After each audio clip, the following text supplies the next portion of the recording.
کسی نے واصف علی واصف مرحوم سے پوچھا تھا کہ خوشی اور غم کیا ہے؟ اس نے بڑی خوبصورت بات کی. اس نے کہا اپنی مرضی اور اللہ کی مرضی میں فرق کا نام غم ہے. اللہ اکبر. اور اپنی مرضی کو اللہ کی مرضی میں فنا کر دینا، اس کو خوشی کہتے ہیں. جو اللہ چاہتا ہے ہوتا وہی ہے. بندہ چاہتا ہے کہ یہ ہو، اللہ چاہتا ہے کہ یہ نہیں، یہ ہو تو ہوگا وہی جو رب چاہے گا. تو پھر نتیجہ کیا ہوگا؟ بندہ چاہے گا جو میں چاہ رہا ہوں، کہے گا جو میں چاہ رہا ہوں وہ ہوا نہیں، بندہ دکھی ہو جائے گا. لیکن اگر وہ اپنی خواہشات کو، اپنی آرزوؤں کو رب کی رضا میں گم کر دے گا تو پھر جو ہے وہ اسے حقیقی مسرت و خوشی نصیب ہو جائے گی. تو استغنا کی دولت یہ حیات طیبہ کا روپ ہے.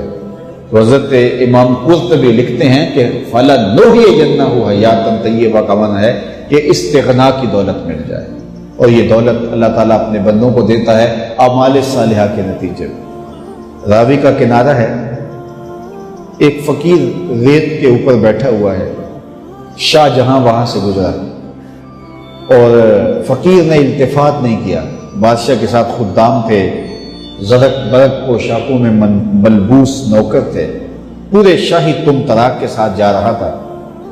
تو فقیر نے التفات ہی نہیں کیا، توجہ ہی نہیں دی. بادشاہ کے دل میں بڑی بات آئی. وہ آ گیا فقیر کے پاس، رک گیا اور کہا کہ ایک بات تو بتاؤ، زندگی کیسے گزر رہی ہے؟ فقیر نے مسکرا کے کہا کچھ تیرے جیسی گزر رہی ہے، کچھ تیرے سے بہتر گزر رہی ہے.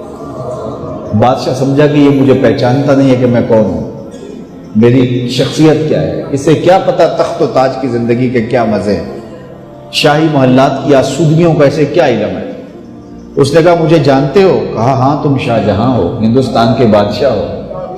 تو کہا پھر یہ بات کہہ دی، تمہیں نہیں پتا ہے کہ تخت و تاج کی زندگی کیا ہوتی ہے؟ آؤ میرے ساتھ چلو دہلی میں اور وہاں دیکھو کہ شاہی محل کے مزے کیا ہوتے ہیں. اللہ اکبر. اس نے کہا میرے لیے یہی بہتر ہے، تخت سکندری پہ وہ تھوکتے نہیں، بستر لگا ہے جن کا تیری گلی. ہارون الرشید گیا نا قبرستان کے قریب سے گزرا تو وہاں بہلول بیٹھا ہوا تھا. یہ مشہور مجاذیب میں سے ہے. مجذوب اس کو کہتے ہیں کہ تجلیات کے وفور سے جس کا شیشہ عقل ٹوٹ جائے اس کو مجذوب کہتے ہیں. اور لوگ اسے پاگل کہتے ہیں، لیکن سادی کہتے ہیں سادیہ نزدیک رائے عاشقاں، خلق مجنو نندو مجنو عاقل است. اصل میں تو عقل مند یہ ہیں. تو بہلول بیٹھا تھا قبرستان میں، تو ہارون الرشید گزرا تو بہلول نے توجہ نہ دی. تو ہارون الرشید نے چاہا کہ میں اس کو دکھاؤں کہ میں محل کیا ہوتے ہیں، تخت و تاج کیا ہوتے ہیں. اس نے دعوت دی، بہلول آؤ نا ذرا بغداد میں، شہر کی رونقیں دیکھو، محلات کی زندگی دیکھو. تو حضرت بہلول نے جو جواب دیا بڑا خوبصورت تھا. کہا شہر والے سارے ادھر آ رہے ہیں، میں شہر کیا لینے جاؤں؟ تم مجھے شہر بلا رہے ہو اور شہر والے سارے روز ادھر آ رہے ہیں، تم کندھوں پہ اٹھا کے روز انہیں ادھر لاتے ہو اور میں شہر چلا جاؤں. تو بادشاہ کی بولتی بند ہو گئی.